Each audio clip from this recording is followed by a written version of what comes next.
El jueves pasado, en la primera conferencia, vimos las tentaciones, de qué forma Jesucristo se enfrenta a las tentaciones, para que nosotros, cuando estemos enfrente de ellas, podamos darles la solución o la respuesta o la forma en la que debemos vencerlas. En esta noche, la segunda conferencia de la serie Cristo en nuestra crisis, vamos a ver nosotros cómo vamos a resolver la crisis en nuestra vida al enfrentarnos a los malos entendidos. En esta noche vamos a tratar con los malos entendidos o con las veces en que la gente te puede malinterpretar. ¿De qué forma tú vas a enfrentar los malos entendidos y las malinterpretaciones de la gente en tu vida? En Marcos 3, del 1 al 6, del 20 al 26 y del 30 al 35 se encuentra nuestro estudio. Ojalá que todos cada martes traigan una libreta, un cuaderno, hojas o una carpeta con un lápiz, una pluma, para que cuando se dicten los versículos los escriben, apunte las cosas que te interesan y de esa forma te vas a convertir en un discípulo muy especial del Señor Jesucristo. Todo estudiante necesita tomar apuntes, no solamente oír, porque si tú tratabas de recordar lo que oíste esta noche, vas a recordar, de acuerdo a los analistas, un 10%, pero si tú lo escribes vas a recordar un 50%, así que es mucho mejor escribir y tomar notas, aunque sean rápidas, de las cosas que escuchas, para que se te queden más grabadas en tu corazón. Vuelvo a repetir, Marcos 3, del 1 al 6, del 20 al 26 y del 30 al 35. Otra vez entró Jesús en la sinagoga y había allí un hombre que tenía seca una mano. Y lo acechaban para ver si en el día de reposo le sanarían a fin de poder acusarle. Entonces dijo al hombre que tenía la mano seca: levántate y ponte en medio. Y les dijo: ¿es lícito en el día de reposo hacer bien o hacer mal? ¿Salvar la vida o quitarla? Pero ellos callaban. Entonces, mirándoles alrededor con enojo, entristecido por la dureza de sus corazones, dijo al hombre: extiende tu mano. Y él extendió, y la mano le fue restaurada, sana. Y salidos los fariseos, tomaron consejo con los herodianos contra él para destruirle. Versículo del 20 al 26. Y se agolpó el miedo de la gente, de modo que ellos ni aún podían comer pan. Cuando lo vieron los suyos, vinieron para prenderle, porque decían: está fuera de sí. Pero los escribas que habían venido de Jerusalén decían que tenía a Beelzebú, y que por el príncipe de los demonios echaba fuera a los demonios. Y habiéndoles llamado les decía en parábolas: ¿cómo puede Satanás echar fuera a Satanás? Si un reino está dividido contra sí mismo, tal reino no puede permanecer. Y si una casa está dividida contra sí misma, tal casa no puede permanecer. Y si Satanás se levanta contra sí mismo y se divide, no puede permanecer, sino que ha llegado su fin. Versículos 30 a 35. Porque ellos habían dicho: tiene espíritu inmundo. Vino después sus hermanos y su madre, quedándose afuera, enviaron a llamarle. Y a la gente que estaba sentada alrededor de él le dijo: tu madre y tus hermanos están afuera y te buscan. Él les respondió diciendo: ¿quién es mi madre y mis hermanos? Y mirando a los que estaban sentados alrededor de él, dijo: he aquí mi madre y mis hermanos, porque todo aquel que hace la voluntad de Dios, ese es mi hermano y mi hermana y mi madre. En esta noche que vamos a abordar el estudio sobre los malos entendidos, vamos a ver que una de las situaciones, una de las características de nuestra vida diaria que dividen más fácilmente a las familias y a los seres humanos los unos de los otros son los malos entendidos. Qué fácil es la vida ser mal interpretado y acusado en falso. Los malos entendidos pueden pasar en cualquier lugar y a cualquier hora. Cualquier persona te puede acusar en cualquier momento equivocadamente. Cualquier persona en cualquier momento, en cualquier día, te puede juzgar los motivos o las acciones que tú tuviste, y tal vez muchas veces Puede pasar los meses y otras hasta los años antes de que el daño sea reparado y se aclare la situación. Muchísima gente se distancia, repito, los unos de los otros, tal vez porque algo sucedió hace 3 meses, hace 6 meses o hace un año, que fue tan insignificante, pero que por haber sido un malentendido, los dividió, los separó a los dos, y esta mala interpretación se levantó como una muralla de separación. Si alguien en esta vida fue malentendido, si alguien en esta vida fue mal interpretado, fue Jesús, el Hijo de Dios. La gente que le rodeaba, especialmente los religiosos de su día, le acusaron, le acercaron, le persiguieron, siempre tratando de encontrarle a él una falta o ocasión para acusarle. Pero además de todo lo que él hacía o decía, no importa que fueran milagros, siempre estaban dispuestos a mal interpretar. Veamos algunos ejemplos de la vida diaria, de qué forma tan fácil podemos caer en juzgar equivocadamente los motivos o malinterpretarnos entre esposos, hijos padres, padres hijos, hermanos cristianos, ovejas pastor, pastor ovejas, etcétera, etcétera. Por ejemplo, ¿alguna vez te han malentendido o malinterpretado?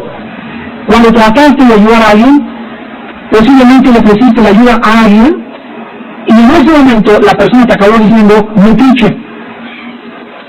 O tal vez algún día te acercaste a un hermano cristiano que andaba en pecado, le quisiste ayudar de una forma humilde, le quisiste levantar y él te contestó, no te metas lo que no te importa.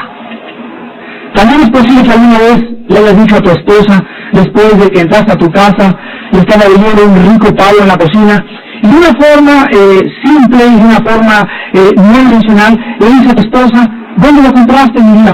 Y entonces se voltea contra ti y te dice, ¿qué tiene malo el pavo? Yo estoy cansado que siempre me estés criticando y estoy cansado de cocinar para que tú me critiques. Y en ese momento tú le puedes decir, pero ni siquiera era mi intención, solamente te pregunté dónde lo compraste, no para decirte que estaba malo ni mucho menos, sino todo lo contrario, para decirte que estaba rico. Si tú no tienes oportunidad de volver a contestarle a tu esposa, se levanta una muralla, tú te enojas, te subes al cuarto y nadie esa noche disfrutó el pavo que tu esposa estaba cocinando. ¿Y todo por qué? Porque ella te malinterpretó la pregunta que tú le hiciste. En la Biblia encontramos estos casos porque la Biblia trata con seres humanos que estamos llenos de defectos, de malos entendidos y de malas interpretaciones unos con los otros. Y muchas personas en la Biblia sufrieron muchísimo por causa de que la gente en su época no los entendió y los mal interpretó. Por ejemplo, José en el Antiguo Testamento, un muchacho que creció en una familia donde todas las situaciones eran malos entendidos.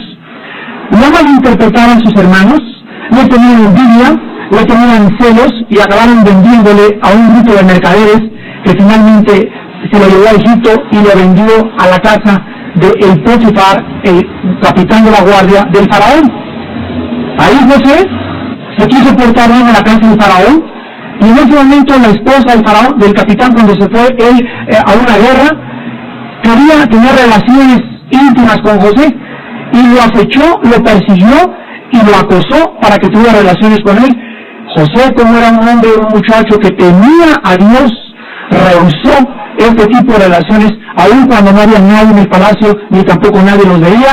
Él dijo, yo temo a Dios. Cuando Potifar llega, la esposa que estaba desairada, se venga de José diciéndole, cuando tú te fuiste, él se quiso aprovechar de mí. El capitán de la guardia toma a José, muchacho santo, muchacho irreprensible, y le encierra en una cárcel por 2 años, por causa de que su patrón lo malentendió, lo malinterpretó e injustamente padeció 2 años en una prisión. Tenemos en segundo lugar a otro joven llamado David, cuando servía al rey Saúl en el palacio después de haber vencido en 1 Samuel 17 al gigante Goliat. Si había alguien que amaba a Saúl, si había alguien que quería seguir al rey Saúl, era David. Pero de una forma equivocada, Saúl lo comenzó a malinterpretar y comenzó a juzgarlo equivocadamente y le entró la paranoia. Y comenzó a creer Saúl que David quería darle un golpe de estado, que quería arrebatar el reino. ¿Y qué hizo ante esta mal entendimiento y mala interpretación Saúl? 12 años se pasó David escondido en cuevas y en montañas, huyendo del hombre que creía que quería vengarse de él. Si había alguien en el reino de Saúl que amaba al rey Saúl, y si había alguien que era siervo de Saúl, era David. Pero sin embargo, Saúl, por el malentendido, por sus celos, persiguió 12 años al rey David. Veamos pues en esta noche el ejemplo de Jesucristo en el pasaje que acabamos de ver en Marcos capítulo 8, porque si hay alguien que ha sido mal entendido y mal interpretado, es Jesucristo. Jesucristo sigue siendo mal interpretado, sigue siendo mal entendido. Sus críticos se siguen mofando de su nacimiento. La gente continúa alegando los motivos y las intenciones que él tuvo hace 2000 años. Le han llamado farsante, le han llamado gurú, brujo, convenenciero, pillo, endemoniado o uno más de los grandes farsantes y falsos maestros que ha pisado la historia. Cuando Cristo vivió en este mundo, fue malinterpretado, fue mal entendido, la gente le llegó a decir, atreviéndose, de que él estaba actuando bajo el poder de Satanás. Atacaban sus enseñanzas, atacaron su ejemplo y finalmente le crucificaron en medio de dos criminales como a un vulgar criminal. El apóstol Juan, en el capítulo 1 de su Evangelio, versículos 9 y 10, escribe acerca de Cristo y dice: aquella luz verdadera que alumbra a todo hombre venía a este mundo. En el mundo estaba, y el mundo por él fue hecho, pero el mundo no le conoció. El mundo no le reconoció. El mundo lo malentendió, el mundo lo malinterpretó, y si a él le hicieron eso, a ti te irán a hacer también lo mismo. El discípulo no es mayor que su maestro. ¿Qué es lo que decíamos con esta serie de estudios, Cristo y nuestras crisis? Poder identificarnos más con nuestro Señor Jesús, comprender más la naturaleza del Señor Jesús, entender sus sufrimientos, sus malos entendidos, la contradicción de pecadores que sufrió, la persecución, para que cuando a nosotros venga los malos entendidos, la persecución, las tentaciones, los problemas, sepamos que alguien lo atravesó antes y podamos enfrentarnos de la forma en que Cristo lo hizo. Veamos pues en primer lugar en esta noche la mala interpretación en primer lugar de los fariseos hacia Jesucristo. En el versículo del 1 al 5 encontramos el mal interpretado de los fariseos hacia Jesús. Cristo es mal interpretado por los líderes religiosos de su tiempo. ¿Quiénes eran los fariseos? Los fariseos eran los líderes, el ejemplo religioso de los tiempos de Cristo. Y eran personas sumamente arrogantes, eran personas profundamente soberbias, eran personas extremadamente legalistas. Eran expertos en detectar cuando alguna persona violaba la ley de Moisés, y eran los acusadores de sus familiares, de sus hermanos y de las personas de la comunidad judía. Los fariseos eran tan exagerados en guardar la ley y el sábado, que a las mujeres se les prohibía el sábado verse en el espejo, porque si alguna mujer se veía en el espejo y detectaba una cana y se atrevía a cometer el pecado imperdonable de arrancarse la cana el sábado, violaba la ley de Moisés. Un hombre el sábado no podía abrocharse las agujetas de sus zapatos, porque si cometía el pecado imperdonable de trabajar el sábado al abrocharse las agujetas, ya no era una persona santa delante de Dios. También prohibían que nadie se atreviera a sanar, a ayudar o a sacar al buey de la barranca en el día sábado. Cristo, que estaba consciente de la forma de pensar de los fariseos, en el capítulo anterior, en Marcos 2, versículo 27, dijo lo siguiente: el día de reposo, o sea el sábado, fue hecho por causa del hombre, y no el hombre por causa del día de reposo. Por tanto, el Hijo del Hombre es Señor aún del día de reposo. En otras palabras, los fariseos le pusieron tanto énfasis a los ritos externos, a las ceremonias litúrgicas, a los bautizos, a la circuncisión, a guardar esto, a guardar aquello, a este día santo, esta semana no hacer esto, que se olvidaron que lo más importante de nuestra vida cristiana, lo más importante que decía el Antiguo Testamento en Miqueas 5:8, es hacer justicia, misericordia y humillarnos delante de Dios.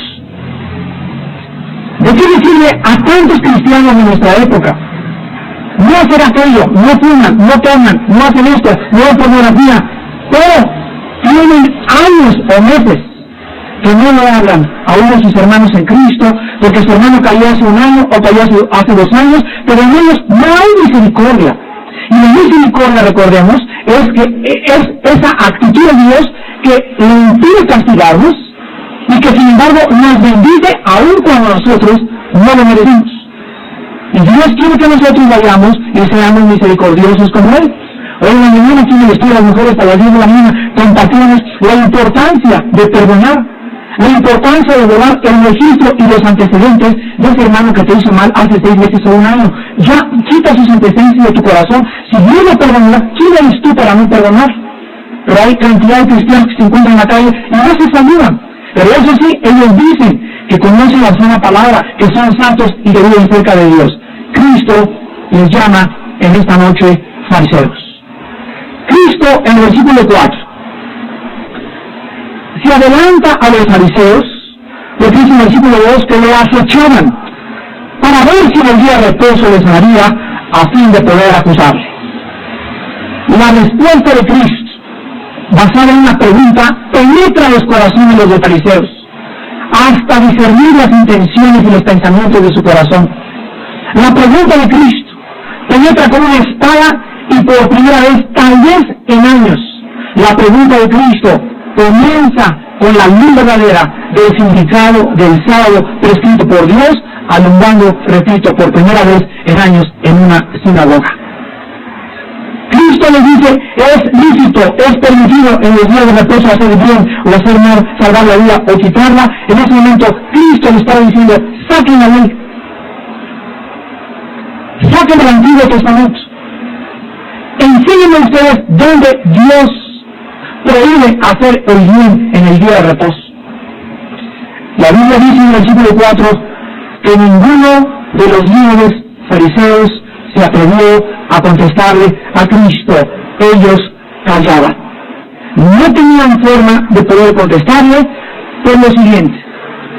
Solo el hombre que fue sanado de la mano seca sintió en ese momento el amor y la misericordia de Dios. Solo los que tenían un corazón verdaderamente limpio y abierto pudieron ver por primera vez, se les hizo la luz. De veras, es más importante hacer el bien que guardar la ley, aunque la ley prescriba muchas veces lo contrario. Los fariseos no podían ver o sentir nada por la dureza y el orgullo de sus corazones. Dice el versículo 6, salieron los fariseos, traen consejo contra los herodianos o con los herodianos contra él para destruirle. Tan grande era su ceguera, tan profunda era la dureza de sus corazones, estaban tan cerrados a poder entender el significado de la ley que no pudieron los fariseos contestarle a Cristo, pero eso sí, salidos, continuaron su tarea de conspirar en contra del Hijo de Dios. Ahora pasamos al versículo 20 al 21 y vemos en segundo lugar de qué forma Cristo no solamente es mal interpretado por los líderes religiosos. Cristo también es mal interpretado por la gente de su tierra natal. Versículos 20 al 21. La segunda encrucijada que Cristo enfrenta, o la segunda crisis, es que la gente de donde él creció, Galilea, la gente que le vio crecer como un carpintero en el taller con su padre José y con María su madre, cuando Cristo inicia a los 30 años su ministerio y regresa al lugar donde él nació, donde creció, porque nació en Belén y creció en Galilea, la gente comienza a hablar mal de él. Cristo regresa a su tierra, llega a su tierra con mucha gente que le sigue, y en ese momento Cristo estaba tan absorto, sanando, alimentando y sacando demonios, al grado que dice el versículo 21, que ni siquiera podían comer pan. Se aventó de nuevo la gente, versículo 20, de modo que ellos ni aún podían comer el pan.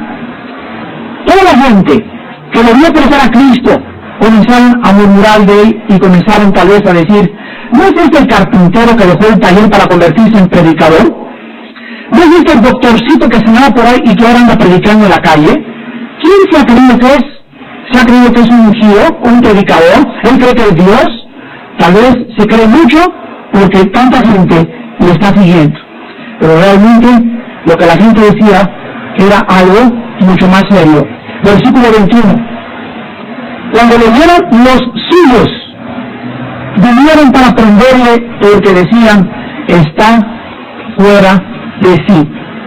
La gente de su tierra, de Cristo, dijeron que estaba loco de remate. ¿Te ha acusado a alguien acaso en tu familia y te ha dicho: te has vuelto una fanática de la Biblia? ¿Te han acusado en tu escuela y te han dicho: te has vuelto un religioso extremadamente peligroso? ¿Te ha dicho a alguien: tú en tu Biblia ya no quieres saber nada? ¿Te han dicho y te han acusado, te han calumniado, han herido tu reputación, mal entendiendo tus motivos, mal interpretando tu estudio de la palabra de Dios, diciéndole: te has vuelto loco? No eres la primera persona a quien se lo han dicho, se lo dijeron a Jesucristo. ¿Y cuántos de ustedes, por miedo a que la gente los identifique o los clasifique como locos, no traen la Biblia en el metro, en la calle, en la varona, en el mercado, en la escuela, porque no quieren ser clasificados como fanáticos ni religiosos por miedo a que la gente murmure de ti? Déjenme decirles algo. Si la gente no te clasifica como loco, como fanático religioso, de todas maneras te van a poner algún apodo, y de todas maneras te van a criticar, y de todas maneras te van a perseguir, y si no te dicen, te van a decir el borracho, o el cocainómano, o la loca de Santa Julia, o la llorona, o la reventada, o el marihuano, o el estafador, o el extorsionador, o el ladrón, o el asesino, o el tranza, o el que se aprovecha a la gente. Entonces es mucho mejor que nos llamen y nos clasifican fanáticos religiosos por causa de que seguimos a Jesucristo, y que no nos interese lo que la gente pueda pensar, a que de todas maneras el diablo se va a encargar de desprestigiar tu nombre, tu reputación, tu familia y tu propio trabajo. No podemos evitar, entendámoslo en esta noche, ser monedita de oro para caerle bien a todos. No puedes quedar bien con tu familia y quedar bien con Dios. No puedes quedar bien con tus amigos y quedar bien con Dios. No puedes quedar bien con tus amigos del trabajo y quedar bien con Dios. Escoge en esta noche con quién quieres quedar bien. Pero te van a perseguir, te van a malinterpretar y te van a mal juzgar de una u otra forma, porque Cristo dijo: si a mí me lo hicieron, a ti también te lo van a hacer. Primero, los fariseos planean matar a Cristo porque lo malinterpretaron en sus acciones. Después, la gente de su propia tierra natal le quiere alejar de ahí porque creen que está loco. ¿Qué seguía después? Versículo 22 al 26. En tercer lugar, Cristo es malinterpretado por los escribas de la ley del Antiguo Testamento. Y dice el registro bíblico: los escribas que habían venido de Jerusalén decían que tenía a Beelzebú, y que por el príncipe de los demonios echaba fuera a los demonios. Y habiéndolos llamado, les decía en parábolas: ¿cómo puede Satanás echar fuera a Satanás? Si un reino está dividido contra sí mismo, tal reino no puede permanecer. Y si una casa está dividida contra sí misma, tal casa no puede permanecer. Y si Satanás se levanta contra sí mismo y se divide, no puede permanecer, sino que ha llegado su fin. Ninguno puede entrar en la casa de un hombre fuerte y saquear sus bienes, si antes no le ata, y entonces podrá saquear su casa. De cierto les digo que todos los pecados serán perdonados a los hijos de los hombres, y las blasfemias, cualesquiera que sean. Pero cualquiera que blasfeme contra el Espíritu Santo no tiene jamás perdón, sino que es reo de juicio eterno. porque ellos habían dicho, tiene espíritu inmundo. Aquí en este pasaje, los fariseos forman una delegación. Ya nos imaginamos en Jerusalén los líderes, los obispos y cardenales diciéndoles, vayan a investigar, averigüen qué acciones, qué motivos, qué obras, qué milagros. De acuerdo a la ley, le mandaron a los expertos en el Antiguo Testamento, los escribientes, aquellos que todos los días se dedicaban a buscar errores en las predicaciones de los predicadores y juzgarlas a la luz de la Biblia. Vinieron a investigar a Jesucristo y ¿qué concluyeron, hermanos? ¿Cuál fue la conclusión de esta delegación? ¿Eran hombres tontos? No, eran hombres inteligentes. Eran hombres que desconocían la ley, eran hombres expertos en la ley. Eran hombres con prejuicios religiosos, sociales y morales. Tal vez esa fue la razón por la cual ellos concluyeron lo siguiente. Los fariseos dijeron que Cristo violaba el sábado. Los de su familia le dijeron que estaba loco de remate.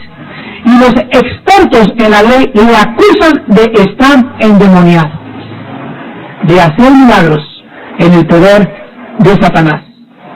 ¿Saben algo en esta noche?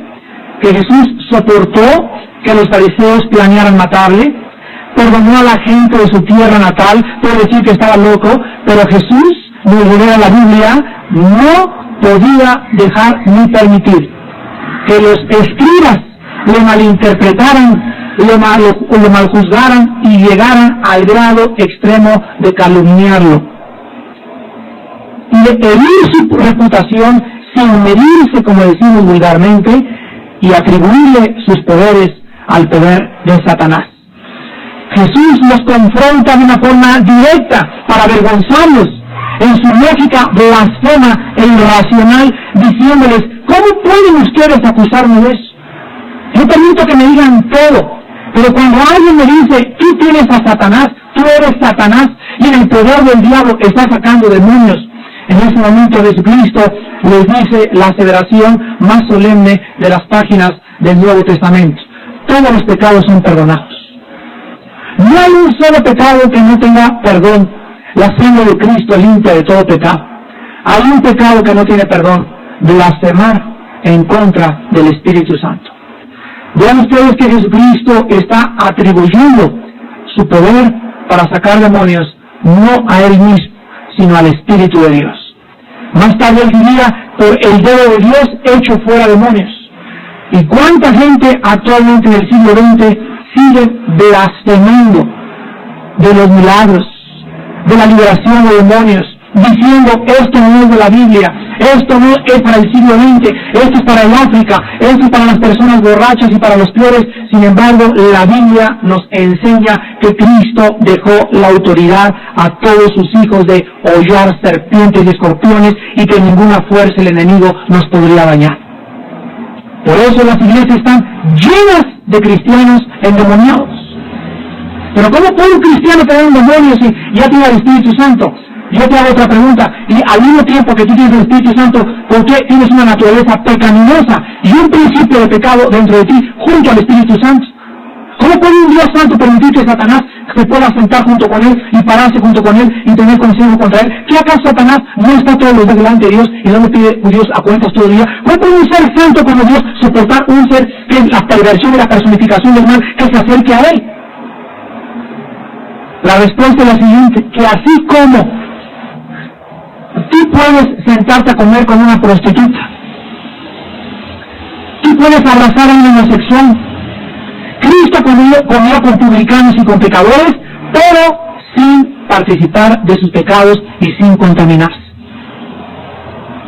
Si tú vas a comer con una prostituta porque te la andas negando, es muy diferente. Si te vas a comer con tu compadre porque él quiere proponer tu negocio sucio y vas a abrir tus oídos a los chistes rojos y de Pepito que hace algo media hora y te cuenta sus nubes y sus cochinadas que hizo hace 3 o 4 días con amante, y tú te ves con los ojos riéndote, festejándole, alabándole, le pasilla la corriente, eres falso delante de Dios.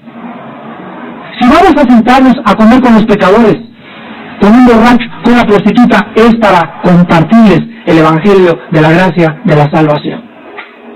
No no para permitir que ellos nos contaminen, sino para que nosotros ejerzamos influencia sobre sus vidas. Cuando Cristo comenzó a abrazar a María Magdalena, imagínense lo que la gente dijo, que era su amante. Cuando la gente comenzó a ver a Juan el Bautista con una fuerza tremenda a predicar, le dijeron que tenía una o dos botellas de vino arriba para predicar con esa fuerza, está lleno de monstruos. Cuando los discípulos comenzaron a hablar en lenguas en el día de Pentecostés, la gente dijo, están borrachos. Siempre la gente nos va a malinterpretar. Nos van a juzgar, nos van a decir que esto es un negocio, nos van a decir que somos una bola de falsos, nos van a decir, nos va a malinterpretar, nos van a juzgar, nos van a decir que esto es un negocio, nos van a decir que somos una bola de falsos, nos van a decir que no es cierto lo que tú oyes. Siempre la gente nos va a malinterpretar y nos va a malentender. Esperémoslo, con un corazón abierto, comprendiendo que a Cristo se lo hicieron antes que a nosotros. Y finalmente, como si fuera poco, pobre Señor Jesús. La Biblia dice en Isaías 53, del 3 en adelante, despreciado y desechado entre los hombres, varón de dolores, experimentado en quebranto. Toda la vida del Señor Jesús fue desprecio tras desprecio, mala interpretación tras mala interpretación, rechazo tras rechazo, persecución tras persecución, calumnia tras calumnia, mentira tras mentira, hasta que finalmente la culminación del odio de una humanidad que no soporta la verdad, una humanidad que no entiende tus motivos ni mis motivos, una humanidad que no puede interpretar ni entender por qué eres como eres, por qué soy como soy, culminó en el clímax cuando le colgaron y le abrieron sus manos y se las traspasaron en medio de dos criminales en el monte Gólgota. Ahí acabó finalmente el hombre más santo y más perfecto, más manso y más humilde que jamás la historia ha conocido. Finalmente lo malinterpretaron y lo malentendieron. Le crucificaron. Y tú lloras, chillas, te quejas. Mi cuñada me está diciendo de cosas malas, feas. Me dijo esto a mi papá, me dijo esto a mi hijo, me dijo esto a mi compadre, el pastor no me entiende, nadie me entiende. Defiendo a la gente con autolástima, con autocompasión, nadie me entiende.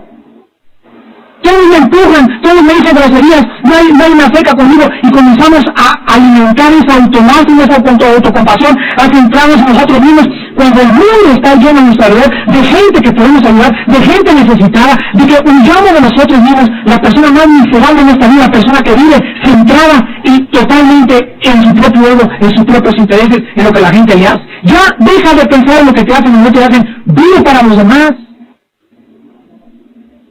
Si hay alguien que se pueda quejar ahorita, es la Madre Teresa de Calcuta.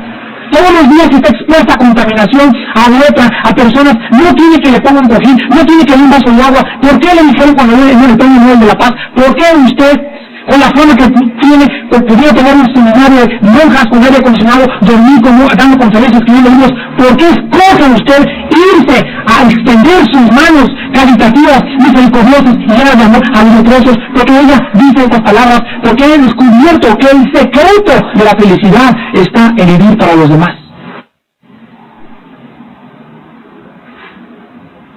Cristo me lo reveló, la Madre Teresa lo ha entendido. Cristo viene y dice, yo vengo a servirlos, no a que me sirvan, porque la felicidad y la realización, el motivo y la meta de mi Padre, el plan de mi Padre es que ustedes entiende de qué se trata la vida. Nadie vive para sí mismo. El que quiera salvar su vida, Marcos 8, 31, 36, el que quiera salvar su vida la va a perder. Pero el que la pierda por causa de mí del Evangelio, la va a salvar. Porque ¿de qué le sirve al hombre ganar el mundo si pierde su alma? La raza humana a nuestro alrededor se caracteriza por algo muy singular, el egoísmo. Toda la gente a nuestro alrededor es sumamente egoísta. Solo piensan en ellos, en sus intereses. No les importa pisotear, pasar, atravesar. Lo estamos viendo ahorita en la situación de los periódicos diarios. este diputado que manda a matar a este político guerrero, lo hace porque quiere llegar a hacer poder. Dicen sus amigos, era un hombre insaciable de poder. Y así lo vemos en todos los ámbitos, la gente con tal de estar arriba, en la cima, para que le aplaudan, le reconozcan. Si tú eres el papucho de papuchos, no les importa matar, defraudar, robar, pisotear, acabar con su familia, porque lo único que les interesa es el dinero y el poder. Ya lo vimos en la última conferencia, eso fue lo que el diablo le ofreció a Cristo, los reinos, el poder, la fama, la popularidad, el placer, el dinero, si se hincaba y le adoraba, y la gente sigue mordiendo el anzuelo y creyéndole al diablo. El secreto de la felicidad, dice esta mujer chaparrita, la madre Teresa, he encontrado más realización en mi vida como mujer. He encontrado más satisfacción al acostarme con una paz, que duermo tranquilísima, sin aire acondicionado, sin sándwich de pollo, sin periodicazos, sin que la gente... Vivo feliz, no me importa que piensen o no piensen en mí. Yo me acuesto diario, dijo ella en una conferencia, me acuesto diario, como un niño recién nacido, como un ángel, con mucha paz, y me levanto lleno de gozo, buscando a mis enfermitos, a mis pobrecitos, a los marginados, a los desamparados, porque siento que es la misión que Dios me ha dado en esta vida, y siempre ella menciona a Jesucristo. Cuando vayamos al cielo, vamos a darnos muchas sorpresas, vamos a encontrarnos muchos católicos en el cielo, y muchos que estaban en nuestra iglesia y en iglesias que supuestamente somos cristianas, te van a mandar una postal del infierno. Y vamos a ver que cómo Dios va a decir que muchos últimos serán primeros y muchos primeros serán postreros. Para poder sellar y para poder darle la puntilla a los malos entendidos de Cristo. Vayamos al versículo 22 al 26. Y finalmente, su propia madre y hermanos le malinterpretan y le malentienden. Pero los escribas estamos interpretados en el versículo 32. Y la gente que estaba sentada alrededor de él le dijo, tu madre y tus hermanos están afuera y te buscan. Él le respondió diciendo, díganles que pasen. ¿Eso dice? Vamos a ver otra vez. Y la gente que estaba sentada alrededor de él le dijo, tu madre y tus hermanos están afuera y quieren entrar a tu estudio. ¿Eso dice? Veamos esta escena. Cristo está en el estudio bíblico como ahorita. Hazme cuenta que yo estoy ahorita dando la palabra. Y mira por detrás ahorita Raúl, el pastor me dice, tu mamá y tus hermanos están afuera y te buscan. Entonces, yo tengo dos opciones. ¿Cuál es mi prioridad? Ir y decirle, ¿qué quieren? O continuar predicando la palabra de Dios. ¿Cuál es mi prioridad? Mi prioridad es predicar la palabra de Dios. Número uno. Número dos. ¿Por qué la madre y los hermanos de Cristo no le dijeron, déjenos entrar, queremos escuchar a nuestro hermano, quiero escuchar a mi hijo? Porque la madre y los hermanos de Cristo también creían que Cristo estaba loco. ¿Escuchaste lo que acabo de decir? Sus propios hermanos en la carne y su madre creían que Jesús debía mejor regresar a Galilea, a su puesto de carpintero, y dejar de que la gente comenzara a hablar mal de él, diciendo que él era el Mesías. Tal vez le querían convencer que regresara al puesto de carpintero, y aunque la Biblia no registra el dolor de Cristo, el dolor que ha de haber sentido por este incidente, nosotros de todas maneras nos lo podemos imaginar. Versículo 34, 33. Él le respondió diciendo, ¿quién es mi madre y mis hermanos? ¿Se imaginan que su madre que estaba afuera y sus hermanos oyeran esta pregunta?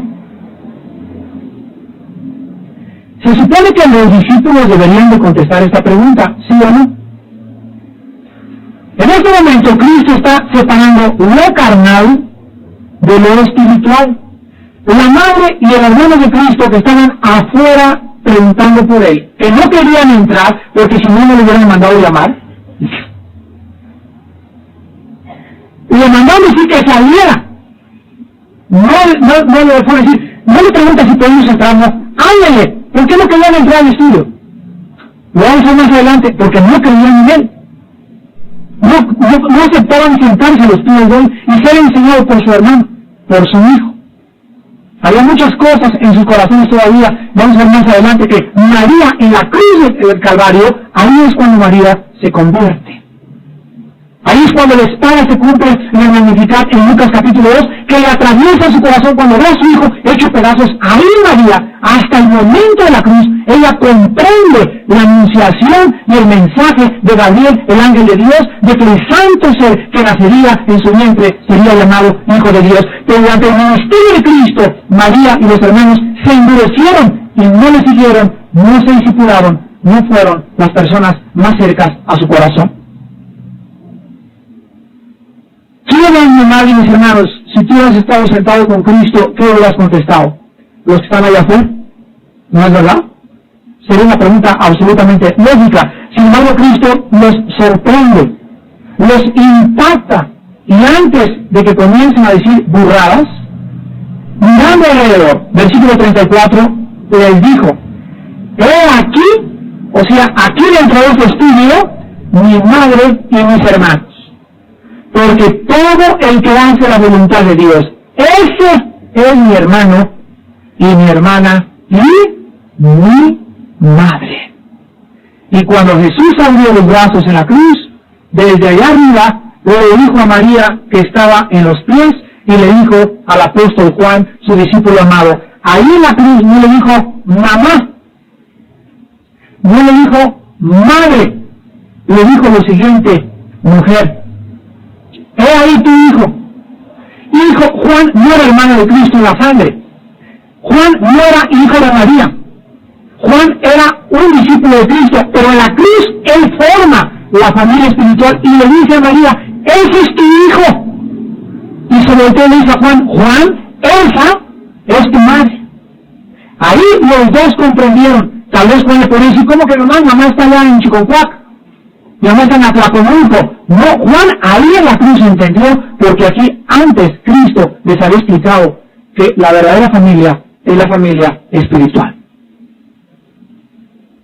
Muchos de ustedes son más hermanos y más hermanas en Cristo que tus propias hermanas y hermanos en la carne.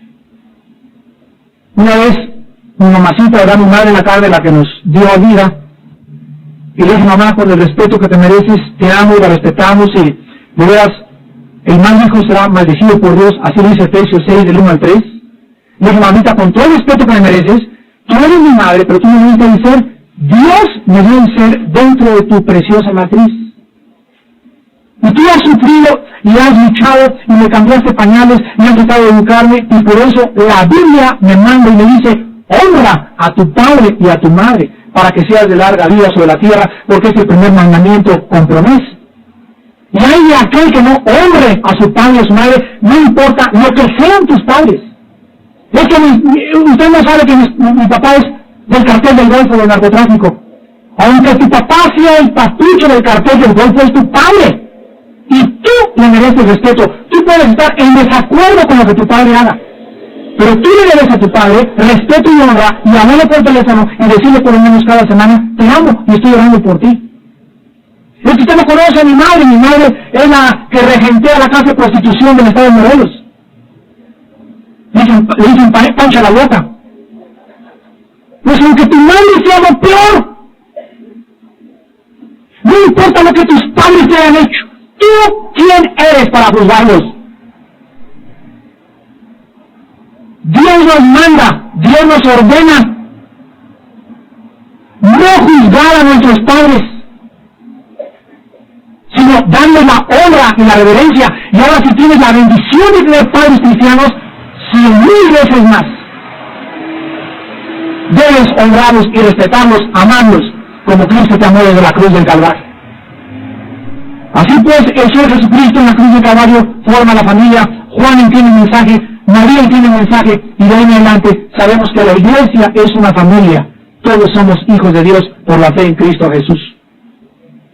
Somos hijos del mismo Padre, tenemos el mismo bautismo, tenemos la misma fe, y todas estas cosas que nos identifican como hermanos en Cristo es para que andemos, caminemos, nos amemos, nos perdonemos y nos soportemos como Él nos amó, nos perdonó desde la cruz del Calvario. Y para que comprendamos que fuimos llamados a sufrir injustamente. Fuimos llamados a ser malentendidos, fuimos llamados a ser malinterpretados, fuimos llamados para ser calumniados, fuimos llamados para que la gente tal vez jamás entienda tu cambio, tus motivos por los cuales sirves a Jesús, tu Maestro.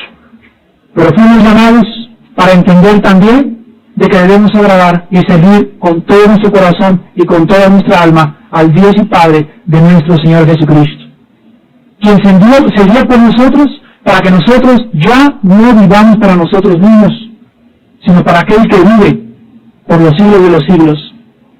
Amén. ¿Has sido malentendido? ¿Alguien te está malinterpretando tus motivos en tu escuela, en tu familia, en tu negocio? Alguien ya pasó lo que tú pasaste, Jesús.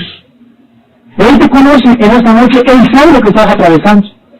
Él conoce los pájaros que se caen. Él conoce el número de los granos de la arena y el número de las estrellas en el universo. Él es Dios. No estás solo.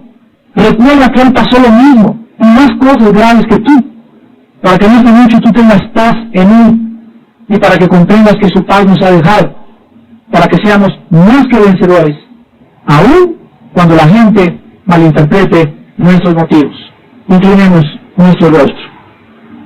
Señor, te damos gracias en esta noche por tu palabra, por el aliento de tu palabra, por la fortaleza de tu palabra, porque en ella somos santificados, porque en ella encontramos dirección, porque en la Biblia encontramos tu revelación, el misterio de tu voluntad, y porque las páginas de las Sagradas Escrituras también traen esperanza a nuestra vida, tan llena de conflictos. En esta noche, Padre, tú conoces cuántos de tus hijos y de tus hijas han sido mal interpretados, mal entendidos, y por cosas insignificantes se han echado enemigos en su propia vida. Tú les dices en esta noche, no tengan miedo. Yo conocí cuando José fue encarcelado. Yo conocí cuando David fue perseguido por el rey Saúl. Yo veía los diarios cómo acosaban con un perro rabioso a mi hijo Jesús, en quien tenía toda mi complacencia. Yo sufría todos los días, porque Dios no es un robot, es un ser que sufre, llora, siente, se alegra y se goza como tú y como yo. Pero es un ser que vive en la luz, es un ser que vive en la santidad y en la eternidad. Y ese ser santísimo que es el Señor y Padre de Jesús, en esta noche, su brazo extendido y su poder te acompaña. Si tú eres mal entendido y mal interpretado, no guardes rencor. Perdona 77 veces 7 a tu prójimo. Soporta a tu prójimo, soporta a tus familiares, soporta a tus amigos, soporta a tus padres, soporta a tus hermanos. Perdona, perdona, perdona, porque mientras más perdones, más parecido será tu carácter al carácter del Hijo de Dios. Para que sean irreprensibles y santos, como yo soy santo, dice el Señor. Porque fuimos llamados para seguir sus pisadas y para comprender que el discípulo no es mayor que el maestro, y para que entendamos que en medio de todo lo que pasemos tenemos una paz que sobrepasa el entendimiento. En esta noche, si hay alguien que tiene rencor u odio, o tal vez no ha querido ponerle a alguien, este es el momento en que lo debes hacer. Límpiate en esta noche. Saca de tu corazón toda esta infección. Ya no te preocupes si te entienden o te malentienden, si te interpretan bien o te malinterpretan. Dios conoce tu corazón. Mientras tu conciencia y mi conciencia estén bien delante de Dios, ¿qué te interesa lo que la gente pueda decir? Preocúpate que Dios pueda agradarse de tu vida. Delante de su gracia y su poder para levantarte y animarte y vigorizarte para que sigas caminando en el camino a la vida eterna. Nos despedimos en esta noche en la paz de Jesús, con la bendición y la santificación en el Espíritu y con el poder que nos acompaña durante toda nuestra vida para ser más que vencedores y vencer cualquier crisis que enfrentemos en el poder del nombre de Jesús, en el nombre en quien en esta noche damos y le damos gracias a nuestro Padre Celestial. Amén.